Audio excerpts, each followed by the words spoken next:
Alright guys, I got a quick tip for you tonight. I just wanted to go over basic rigging and kind of getting yourself ready for that next day. I see so many anglers that they're trying to rig everything, tie all their knots while the boat's running out or while everybody's rushing to kind of paddle to that location. And I've just seen those knots fail over and over again. Maybe they didn't cinch them down right, the connection wasn't quite right. They're just kind of rushed, maybe the fish are already biting and they're not taking their time and tying good knots. So that's something that I like to do, sitting here, a relaxed environment. I've got good light, I can see the knots I'm tying. If there's any doubt about that knot, I can cut it right here and go ahead and retie it right on the spot. But one of the things that I really like to do is I like to cinch those knots down. That is something I learned a long time ago, is I really got to get them down. Is that right here on my table on the side, you really can't see it from this angle, but I've got a pad eye bolted to the side of the table.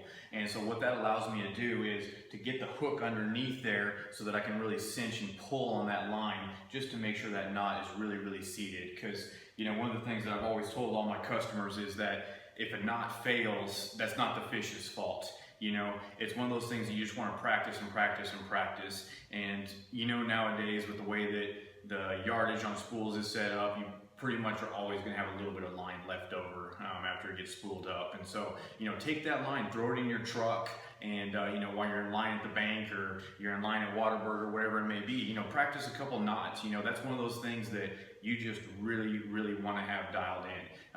You don't want to have any mistakes because of any type of connection you're making in your terminal tackle.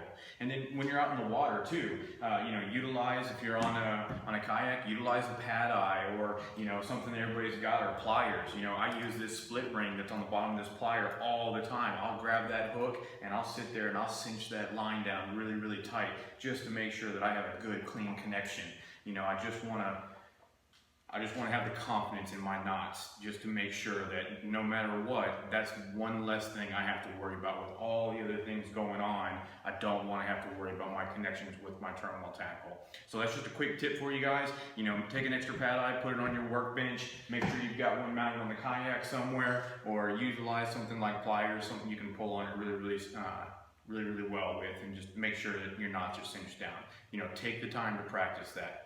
Alright guys, I really appreciate it. We'll see you soon. Don't forget to subscribe, and if you got any questions, go ahead and comment down below. But thanks for watching, guys.